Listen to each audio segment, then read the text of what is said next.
what are they looking when they come to you, when they talk to you, when they show their enthusiasm? What are you seeing? Well, this is honest, and I blogged about this the next day or a couple days later.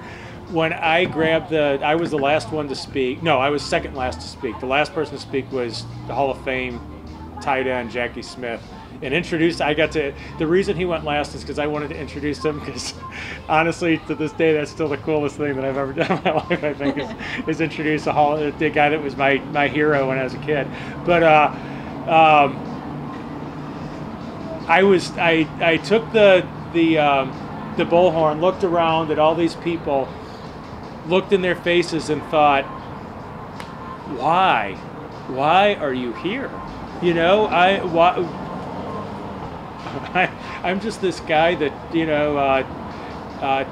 programmer turned marketing kind of guy, but still a technology guy that wrote a blog post, and why would you come out? And I realized that part of what we call leadership, I think we dress the idea of leadership up as more exalted than it deserves.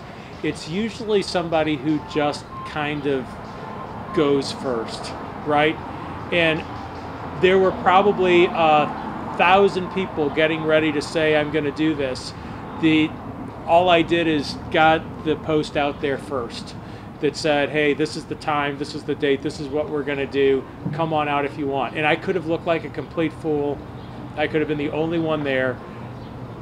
1,500 people came out and saved my neck, right? Because I would have looked, because by that time we'd already gotten press, the TV, Channel 2 was there, Channel 4 was there.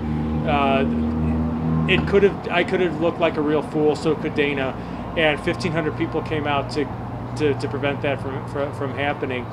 And that's the only qualifications I had, is I was very quick hitting the publish button on my blog. What has that meant for you since then? What are the interactions? What are they asking you for?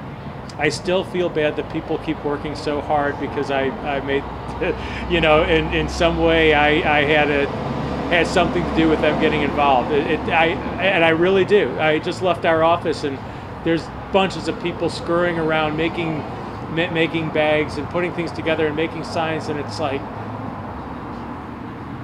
man, I owe them so much.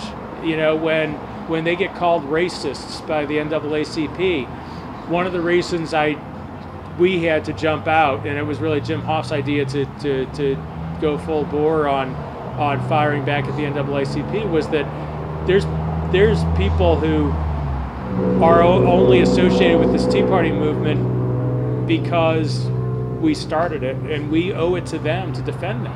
That's part of the responsibility of leadership. And if we get the arrows fired at us because of that, well, that's too bad. That's what goes with that territory. We're asking people to rally under this banner, and you have to protect them. So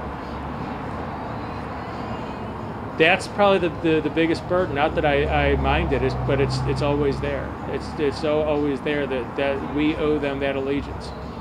Protecting people from the ramifications of their convictions? Yes.